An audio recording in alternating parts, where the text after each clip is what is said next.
Hey folks, yet another very warm day in the valley. These are the current temperatures sitting at 104, Edinburgh and McAllen, 110 in Rio Grande City. Here in Weslaco, we're at 102. Rest of the valley in the 90s, cooler at the coast as always, about 92 in Port Isabel. Get a good look at these numbers. Again, 100 plus in the western valley, 90s in the eastern valley. Now let's put the apparent temperature, what it feels like. And notice that it feels hotter in the lower valley where it's cooler than it feels in the upper valley where it's hotter. That makes sense? Well, let's look at the dew points, and this will tell you why. Look at the dew points, 50s and 60s over the western part of the valley. That's almost comfortable in terms of dew point or moisture content. Eastern part of the valley, dew points in the mid-70s. Much more humid.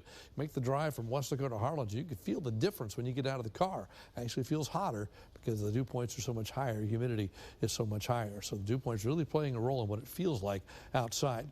Now tonight, dew points all come up and we all bottom out upper 70s and low 80s. And then tomorrow, temperatures right back in the same neighborhood again, 100 plus across most of the area.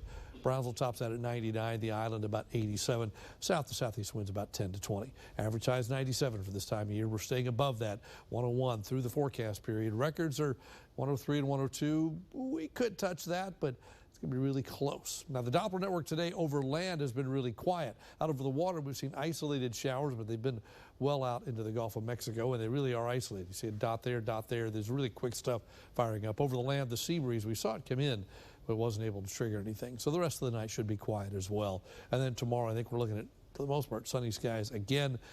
And I think with that, we're looking at another dry day across the region. In fact, the next 4 to 5 days all look pretty dry across the valley. Friday, Saturday, Sunday, and probably Monday and Tuesday as well. By the middle of next week, the pattern may shift a little bit. We could get some tropical moisture sneaking in.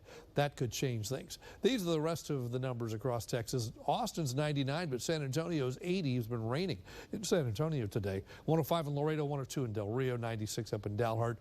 Watch right in here. You'll see showers pop up this afternoon. Old front kind of sitting through there, and that old frontal boundary helping to trigger stuff. But if the front itself just kind of stalls way north and has no impact on our weather at all, as the big high still controls things and kind of moves back in this direction. Checking the tropics, the Gulf is quiet right now. We're watching some waves in the Caribbean that kind of could get mixed up in the flow by the time we get to the second half of the next week and could feed some tropical moisture up in here. That's why we're upping the chance of rain for the end of the forecast period.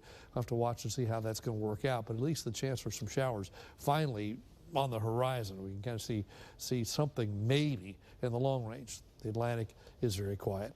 Quick check of Texas. Tomorrow morning temperatures will be 70s and 80s across the state by afternoon. 3 o'clock in the afternoon, most of the state tops out at 100 degrees or hotter.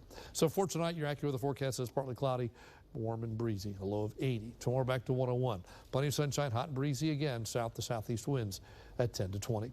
101, 101, 101 the next 3 days. We cool it off to 100 on Monday and Tuesday, but then we start to see spotty showers show up the middle part of the weekend. With that, temperatures get down closer to normal once again. That's your updated First Warn 5 AccuWeather forecast.